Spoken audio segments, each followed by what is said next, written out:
como ha pasado en Francia con la ley de inmigración de Darmanin. Recordará usted que aquí estuvimos contando que Francia endurecía su ley migratoria, que incorporaba un texto contrario a lo que defendía el gobierno de la macronidad, y ese texto llega al Consejo Constitucional y el Consejo Constitucional dice: no, esto no cabe.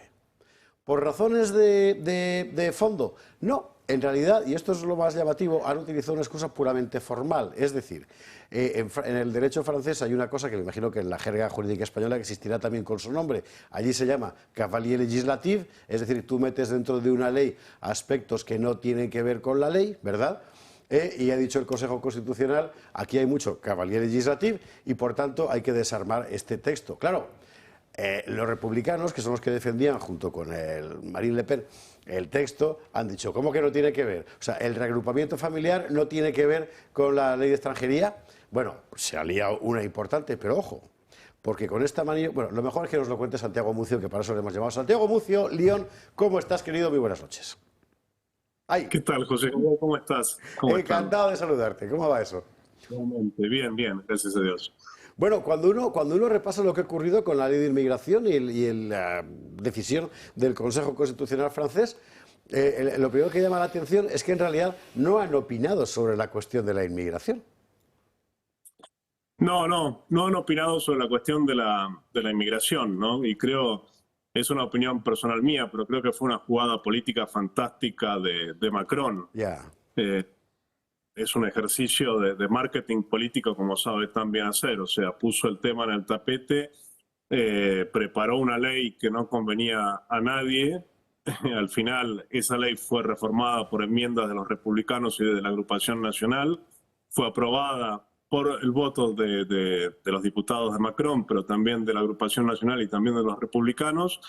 Y después Macron le pide al Consejo Constitucional que valide la ley, y el Consejo Constitucional censura el 40% de los artículos de la ley, dejando prácticamente y únicamente los artículos que habían sido adoptados al inicio por Macron, ¿no?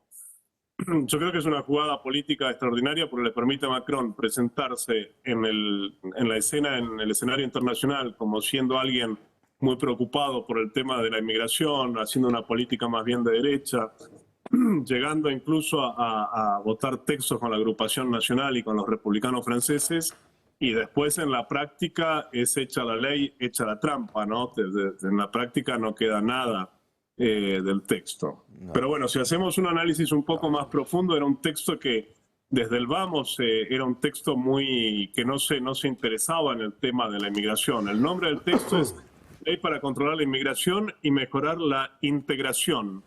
Y fíjate que en ese texto no había absolutamente nada sobre uno de los temas más importantes en Francia, que es sobre la limitación de los nacimientos, ¿no? Del derecho del suelo en Francia. Y tenemos estadísticas oficiales que dicen que del 2012 a esta parte han aumentado más de 16% los nacimientos de hijos de al menos un extranjero o de dos extranjeros. Ese es el primer punto. Otro punto del que no se ocupó para nada la ley era de la asistencia médica de urgencia para los extranjeros, que esa asistencia tiene un costo para el Estado francés de 1.000 millones de euros por año. Y para el contribuidor francés, ¿no? Para el que paga sus impuestos en Francia. Y el tercer punto, con el que la ley tampoco había dicho nada, es con el tema de la reagrupación familiar, que es la principal vía de llegada y de nacionalización de extranjeros en Francia desde que fue adoptada en 1976. O sea, era una ley que ya estaba bastante vacía, que además preveía permisos para algunas personas que trabajaban en algunos trabajos donde falta mano de obra en Francia, como por ejemplo la restauración, etcétera. Y entonces la paradoja de esta ley, como ha sido aprobada por Macron y como ha sido censurada por el Consejo Constitucional, es que hoy va a traer 10.000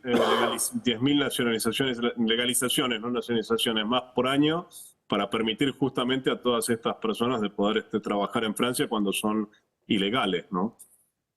Es decir, que paradoja. El resumen es que Macron concibe una ley que la oposición le obliga a reformar, introduciendo elementos que por otra parte forman parte, digamos, de la polémica general en Francia, y cuando esa ley llega al Consejo Constitucional, este se las arregla para aceptar la ley, con lo cual no hay que hacer una nueva, pero eliminarle todo aquello que molestaba a la mayoría macronita.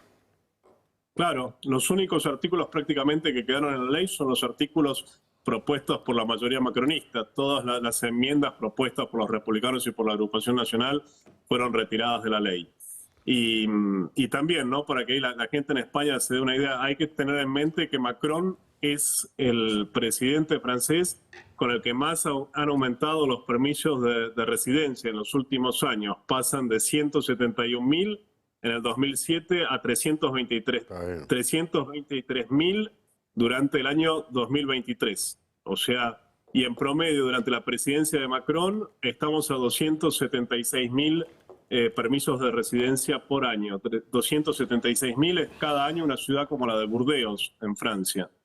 Es una nueva ciudad de Burdeos con personas que se les permite la residencia en Francia. Oye, no querría despedirte sin pedirte... Estamos hablando de 2 millones de permisos otorgados por Macron durante su presidencia, lo cual es un récord absoluto en Francia. Pero... Y la paradoja es que el propio Macron, que hace eso, se vende en la escena internacional como preocupado por el tema de la inmigración y hace una ley que no trata ninguno y no resuelve ninguno de los problemas que tendría que resolver. Santiago, no quería despedirte, ya que estás sin hacerte una pregunta, aunque sea otro tema, pero lo vamos a tocar de inmediato. La cuestión agraria, como está ahora mismo el paisaje en Francia, el conflicto con los transportistas españoles, etcétera. ¿Qué impresión te va dando? Hoy ha habido, si no me equivoco, actividad en el gobierno a ese respecto. Parece que se va a recusar el pacto con Mercosur, que iba a llenar Europa de carne brasileña, etcétera. ¿Cómo lo ves? Bueno, es un poco extraño porque efectivamente hoy declaró Macron que no iba a aceptar el pacto con el Mercosur en las condiciones actuales, ¿no? Dijo bien en las condiciones actuales, pero por otra parte vemos que todos los países del Mercosur están muy entusiasmados y diciendo que el pacto con la Unión Europea se va a ratificar antes del 24 de junio. Yo creo que también tenemos un poco ahí la dualidad de Macron que dice y del gobierno macronista, que dice una cosa, hace ejercicio de marketing y después en la práctica hace totalmente lo contrario. Lo que sí estamos empezando a ver fuertes movilizaciones de campesinos en Francia, igual que hubo en Alemania, igual que en los Países Bajos, y que están hoy a la noche algunos incluso llegando hasta París para bloquear la ciudad. Tenemos ahí un conflicto muy importante que no está para nada resuelto. Creo que es solamente el inicio de este conflicto. Veremos cómo acaba. Santiago Mucio, gracias mil por estar esta noche con nosotros en Delegatura. Un abrazo fuerte. No, a ustedes. Gracias a todos. Un abrazo. Santiago Mucio desde Lyon.